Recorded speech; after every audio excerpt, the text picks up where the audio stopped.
यहाँ जब किसी बात की डिमांड ज्यादा होती है और सप्लाई कम होता है तो प्रॉब्लम क्रिएट होता है। तो ये वैक्सीन वाली कंपनी एक के बजाय 10 लोगों को लाइसेंस दे और रॉयल्टी भी ले, कोई सेवाभावी करके ना करे। और जैसे मैंने ये दवाइयां न होने वाली तैयार कर ली, तो वैक्सीन का प्रोडक्शन अगर 10 जगह खुल जाएगा, जैसे हापकिन को इंपॉर्टेंस मिला है, तो मनसुख भाई मेरा अनुरोध है कि आप हर राज्य में 2-2, 3-3 लेबोरेटरी ऑलरेडी है। मेरी जानकारी है कि उनकी क्षमता भी है और उनके पास इंफ्रास्ट्रक्चर भी है।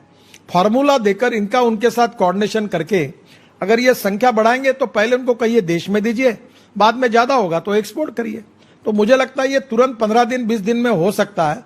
तो थोड़ा ये तो मेरे अंदर का विषय नहीं है, आप अनायसे दिल्ली में है, तो ये जो वैक्सीन का प्रॉब्लम है अगर इसमें सुलझाने में अगर आपको उचित लगे तो इसका जरूर विचार करिए।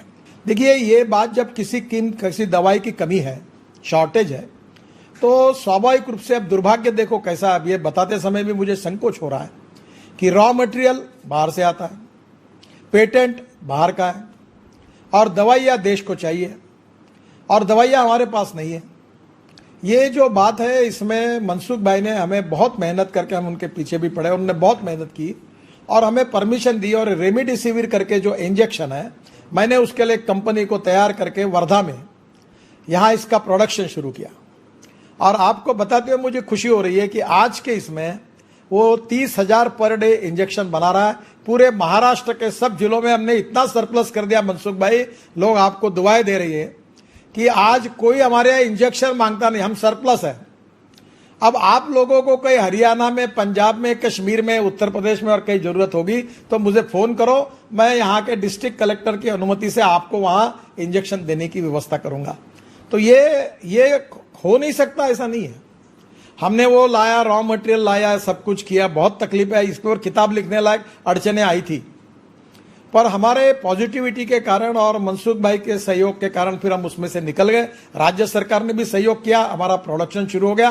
अब रेमडेसिविर का हमारे यहाँ शॉर्टेज नहीं है, 30,000 इंजेक्शन पर डे बना रहे हैं हम। डिस्ट्रिक्ट कलेक्टर को हमने पूरे महाराष्ट्र में सब जिलों में ये दे दिया। अब दूसरी अड़चन आई, वो जो आई है कि विशेष रूप से ये हमारे ब्लैक फंगस, ये मनसुख भाई ये भी एक बहुत इंपॉर्टेंट बात है। ये ब्लैक फंगस का जो इंजेक्शन है, एम्ब्रोटेरिसिन कुछ तो भी है, अब इसके एक इंजेक्शन की कीमत है 7,400 और किसी को 10 लग रहे, किसी को 30 लग रहे। आप समझ लो गरीब आदमी कोविड से बाहर निकला और उसको बार किसी के आंख गए, किसी के दांत चले गए, किसी की लंग्स इन्फेक्ट हुए, बहुत संकट है बड़ा। लोगों को इसकी अभी पूरी कल्पना नहीं आई है। हमारे यहाँ 5,000 पेशेंट महाराष्ट्र में भी इसके है। नागपुर में 5-7 लोगों के आंखें चली गई और इसका शॉर्टेज है और ये इंजेक्शन हमारे यहाँ नहीं मिल रहा है। मैंने सभी डॉक्टरों को बुलाया था और मनसुख भाई हमने इसका भी लाइसेंस मिला है मैन्युफैक्चरिंग का और वो ड्रग कंट्रोलर से मिल गया। तुरंत ही चालू करो एम्फोटेरिसिन इंजेक्शन बनाने का। सहयोग जो भी आवश्यकता हो मुझे बोलना, मैं मदद करूंगा, जरूरत है बहुत। आपका सहयोग इसलिए चाहिए कि इसका जो रॉ मटेरियल है, क्योंकि बनाने वाले 2-3 ही कंपनियां हैं, तो कल बड़ौदा के एक यूनिट से उसने हमको 1 किलो दिया सिप्ला का निकाल के, वो यहाँ आया है और वो 8 दिन में उसका जो पीरियड है कि 14 दिन का टेस्टिंग लगता था, जैसे आपने रेमडेसिविर के लिए 7 दिन का पीरियड किया है, तो कल वो हमको मिलेगा और 7 दिन में हमारे ये 30-40 हज़ार इंजेक्शन बन जाएंगे। तो हमारे अनेक लोगों की आंखें बचेगी और अनेक लोगों का जान बचेगी।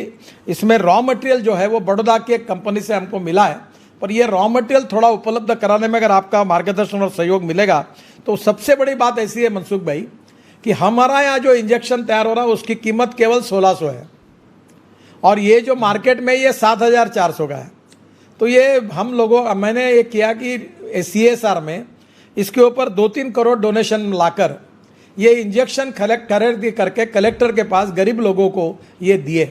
मुझे एक बहुत गंभीर घटना आपको बताना है। डॉक्टर तांबे करके अपने विचार परिवार के हैं, वो बहुत ऑपरेशंस कर रहे हैं, डॉक्टर कापरे और तांबे, बेचारे बड़े डॉक्टर है, वर्ल्ड रिनाउंड डॉक्टर है दोनों, पर एक पैसा अपेक्षा न रखते हुए लोगों की सेवा कर रहे हैं। उन्होंने कहा कि एक 24 साल की लड़की मेरे पास आई और दवाई मार्केट में अवेलेबल नहीं है, तो मैंने उसको कहा मैं तुमको एडमिट नहीं कर सकता, उसको ये फंगस अंदर घुस गया है। अब मेरे सामने मैं देख रहा हूँ कि 10-15 दिन में ये अंधी हो जाएगी और मैं उसके लिए कुछ नहीं कर सकता। ये कहते कहते वो प्रख्यात डॉक्टर बेचारे रोने लगे। तो आज हमारे पास ये जो दवाइयाँ है कौन सी लग सकती है, इसका प्रोडक्शन हर स्टेट में जॉइंट वेंचर में अनुमति देकर, जैसे महाराष्ट्र में मनसुख भाई जी ने हमको सहयोग किया है, बाकी जगह भी ये इनिशिएटिव लिया जाएगा। तो आज इसमें इमीडिएट कुछ बातें करने लायक है, कुछ मिड टर्म में, कुछ लॉन्ग टर्म है।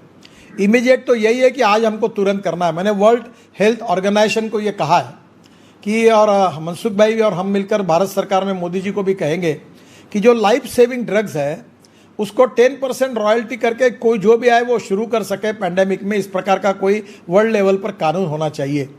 इसको भी इस प्रकार का धंधा होगा तो लोग मरते रहेंगे, ये कब तक होगा।